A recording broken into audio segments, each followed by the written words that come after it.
Hello friends, good morning. आइए continue करते हैं अपने चैप्टर को।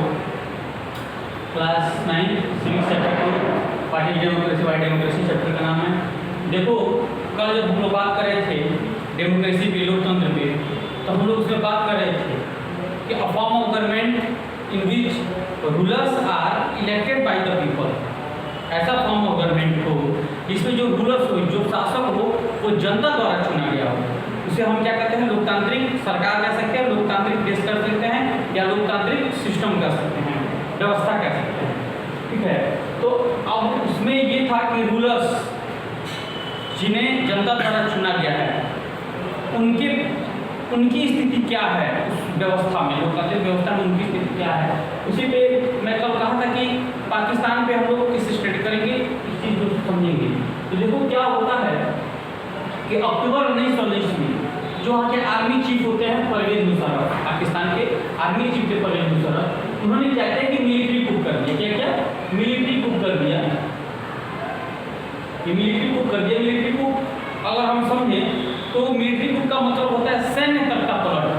सैन्य तख्ता पलट अर्थात कि कोई लोकतांत्रिक सरकार हो जो संवैधानिक प्रक्रिया द्वारा चुना गया हो, लीगल गवर्नमेंट हो, है ना, असंवैधानिक तरीके से ना हो या इलीगल ना हो, लीगल गवर्नमेंट हो, बाकायदा चुनाव ना हुआ हो उसका, जनता उसको चुनी हो, अपने सरकार मानी हो, अपना शासक मानी हो, और उस सरकार को आर्मी जो है, सेना जो है, वो क्या करे, जाकर उसको उखाड़ फेंके, हटा दे। जो लोग सरकार में उसको गिरफ्तार कर दे, गोली मार दे, फांसी पे चढ़ा दे, सरकार पर कब्जा कर ले, अपने आप को शासक घोषित कर ले, उसी को कहते हैं मिलिट्री कुप। जो सेना द्वारा इस तरह का काम जब किया जाएगा तो उसको क्या है, मिलिट्री कुप, सैन्य तख्ता पलट कहा जाता है उसको। तो ये परवेज मुशर्रफ आर्मी चीफ थे, उन्होंने क्या किया, अक्टूबर 1919 में क्या किया कि मिलिट्री कुप कर दिया। वहाँ के गवर्नमेंट को क्या किया, पलट दिया, और अपने आप को क्या किया, प्रेसिडेंट घोषित कर दिया। वहाँ पे अपने आप को वहाँ पर उसने प्रेसिडेंट घोषित कर दिया। उसके बाद से क्या करता है कि प्रेसिडेंट घोषित करने के बाद से वो 2002 में एक रेफरेंडम लाता है। 2002 में एक रेफरेंडम लाता है। रेफरेंडम बोले तो जनमत संग्रह, ठीक है। रेफरेंडम कल मैंने बताया था कि एक ऐसा आप रेफरेंडम का मतलब कि अभी आप जैसे कि सारे लोग अब देखेंगे कश्मीर मुद्दा जब था हमारे यहाँ, तो आज भी है वो मुद्दा। उसमें क्या है कि पाकिस्तान क्या करता है, बार बार मांग करता है कि कश्मीर में जनमत संग्रह कराया जाए, अर्थात रेफरेंडम कराया जाए। उस जनमत संग्रह में करना क्या होता है, आपको यस और नो में जवाब देना होता है। कोई भी आपके सामने प्रपोजल रखा जाएगा, उसको या तो आपको एक्सेप्ट करना होता है या आपको डिनाई कर देना होता है, दोनों में कोई नहीं। तो उसने 2002 में क्या किया, रेफरेंडम एक लाया, और जिसके तहत ये बताया गया कि लोगों ने उनके कार्यकाल को 5 साल और बढ़ा दिया है, मतलब कि उनको शासक के रूप में एक्सेप्ट कर लिया है। जब ऐसा हुआ तो प्रोटेस्ट अगेंस्ट रेफरेंडम, तो इस रेफरेंडम के विरोध में प्रोटेस्ट होने लगे। इस रेफरेंडम के विरोध में क्या होने लगे, प्रोटेस्ट होने लगे, आंदोलन होने लगे। वहाँ की जितनी पाकिस्तानी मीडिया थी, वुमेन राइट्स ऑर्गेनाइजेशंस जो थे, है ना, जो भी सामाजिक जो संगठन थे, मानवाधिकार संगठन जो थे, जो वहाँ की पत्रकारिता जगत जो थी, वो सारा इसका विरोध करने लगी। वो कहने लगी कि नहीं, परवेज मुशर्रफ ने इसको बिल्कुल फ्रॉडली माल प्रैक्टिस के तहत इसको क्या किया है, इस रेफरेंडम को क्या है, ये निष्पक्ष नहीं है, ये जनता को ओपिनियन नहीं है, इसमें धोखाधड़ी की गई है, ये गलत तरीके से अपने पावर का इस्तेमाल करके ये 5 साल का अपना कार्यकाल बढ़ाए हैं। तो उसके बाद परवेज मुशर्रफ क्या करते हैं कि एक लीगल फ्रेमवर्क ऑर्डर करते हैं। उस लीगल फ्रेमवर्क में क्या होता है कि संविधान को संशोधित कर दिया जाता है, ठीक है, कॉन्स्टिट्यूशन को अमेंडमेंट किया जाता है। अपने यहाँ का संविधान है ना, जैसे वहाँ का भी संविधान है, कॉन्स्टिट्यूशन है, उस कॉन्स्टिट्यूशन में अमेंडमेंट कर दिया जाता है, संशोधित कर दिया जाता है, जिसमें यह प्रावधान होता है कि president can dismiss the national and provincial assemblies. जिसमें यह प्रावधान किया जाता है कि जो राष्ट्रपति, जो मतलब कि जो वहाँ का प्रेसिडेंट होगा, वो नेशनल और प्रोविंशियल असेंबली को, यानी कि राष्ट्रीय सभा और राज्यसभा को, मतलब कि राज्य सरकारों को क्या कर सकता है, डिसमिस कर सकता है, ठीक है।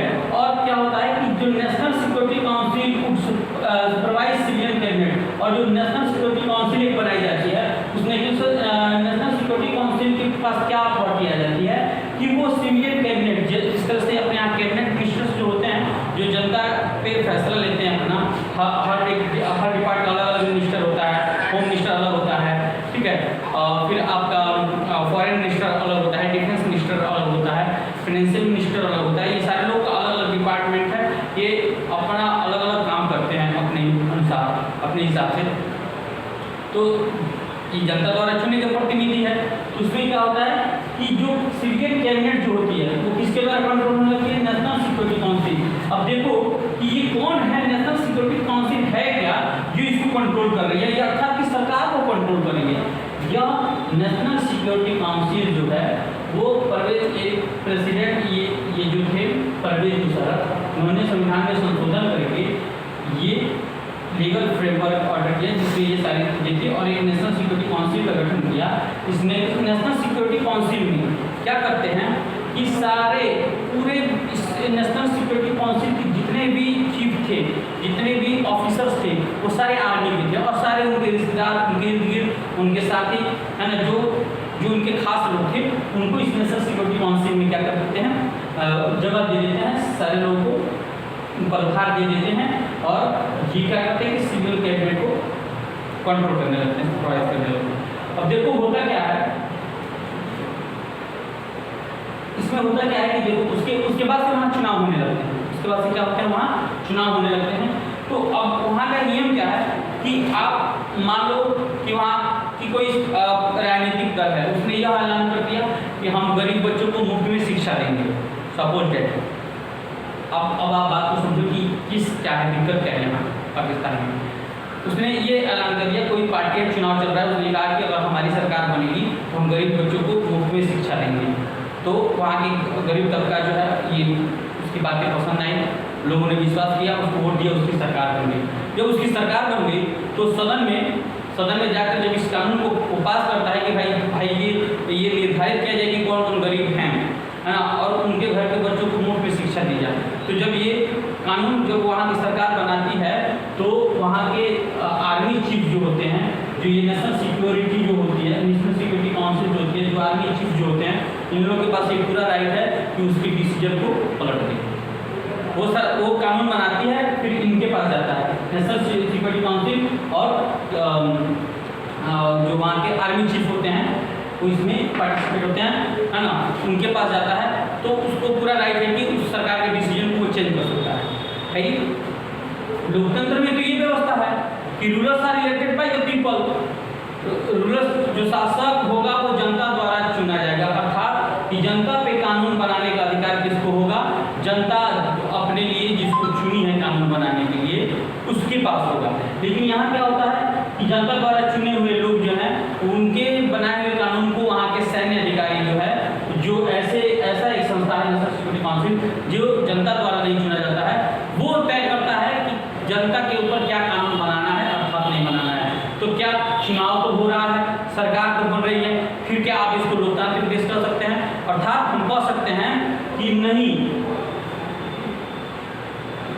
Rulers are elected by the people. जो फीचर्स है डेमोक्रेसी का, यह पर्याप्त नहीं है किसी भी देश या सरकार को डेमोक्रेटिक होने का। उसके लिए क्या जरूरी है कि इनर डेमोक्रेसी, लोकतंत्र में फाइनल डिसीजन, जो अंतिम निर्णय हो, making power, final decision making power, मतलब डिसीजन लेने का जो अंतिम निर्णय हो, जो पावर हो, जो शक्ति हो, किसके साथ में must be rest with those elected by the people, उनके हाथों में होना चाहिए, जो जनता द्वारा चुने गए, किनके हाथों में होना चाहिए? फाइनल डिसीजन लेने का जो शक्ति है, पावर है, वो उनके हाथों में होना चाहिए जो जनता द्वारा चुना गया है। क्योंकि उनके हाथों में होगा तो यदि वो गलत डिसीजन लेंगे तो आप उनको चुनाव में हरा के जा सकते हैं, सही डिसीजन लेंगे तो उनको और आप कंटिन्यू करेंगे कि भाई आप अच्छा शासक है और शासन कीजिए। अगर गलत करेंगे तो आप उनको चुनाव में हरा देंगे। लेकिन यहाँ तो फाइनल डिसीजन ऐसे लोग ले रहे हैं नेशनल सिक्योरिटी काउंसिल जो जनता द्वारा चुनी नहीं जाती है, तो ये होता है आपसे क्यों डरेंगे? तो हम कह सकते हैं कि वहाँ लोकतांत्रिक सरकार नहीं है, लोकतांत्रिक व्यवस्था नहीं है। ये जो मेजर डिसीजन इलेक्टेड लीडर जो टॉपिक था आपका पेज नंबर जो है 26, पेज नंबर 26 पॉलिटिकल साइंस का, इस पर पढ़िएगा। Major decision by elected leaders जो ये टॉपिक है उसको पूरा पढ़िएगा। मैं आपको ये सुझाव दूंगा कि इस वीडियो को देखने से पहले इस टॉपिक को पेज नंबर 26 पे है पूरा कायदे से बढ़िया से पढ़ लें। जब इसको आप पढ़ लेंगे पूरा कायदे से तो ये शॉर्ट टर्म जो मैं बना रहा हूँ ये बिल्कुल आसानी से अच्छे से समझ में आप लोग को आएगा कि सर बताना क्या चाहते हैं, कहना क्या चाहते हैं। ठीक है, तो अब इसके बाद हम लोग आगे जो पढ़ेंगे free and fair electoral competition जो टॉपिक है, free and fair electoral competition. ये तो है, अब एक आगे और चैलेंज है। हमने पहला चीज ये देखा कि जो रूलर्स जिन्हें हम चुन रहे हैं उनके पास पावर होना चाहिए, फाइनल डिसीजन मेकिंग का पावर उनके पास होना चाहिए जिनको जनता द्वारा चुना जा रहा है। ऐसे लोगों के पास नहीं होना चाहिए जो जनता द्वारा चुने ही नहीं जाते। ठीक है, जो जनता द्वारा नहीं चुना जाता उनके पास फाइनल डिसीजन का पावर जो है किसके पास होना चाहिए, जो जनता द्वारा चुन के गया हो। लेकिन उसमें भी एक और चैलेंज है कि क्या जो जनता द्वारा चुन के गया है वो आगे इस व्यवस्था को बरकरार रखना चाहता है, क्या वो चुनाव ईमानदारी से करा रहा है, क्या अन्य दल क्या उसका विरोध करने के लिए, क्या अपने विरोध को झेलने के लिए वो तैयार है कि नहीं है। ठीक है, वो चुनाव ईमानदारी से करा रहा है कि नहीं करा रहा है। ऐसा तो नहीं है कि वो सरकार बन जाने के बाद जब पावर में आ रहा है तो चुनाव में वो धोखाधड़ी बेईमानी करना चालू कर दे कि हम सत्ता में हम ही बरकरार है, कोई दूसरा।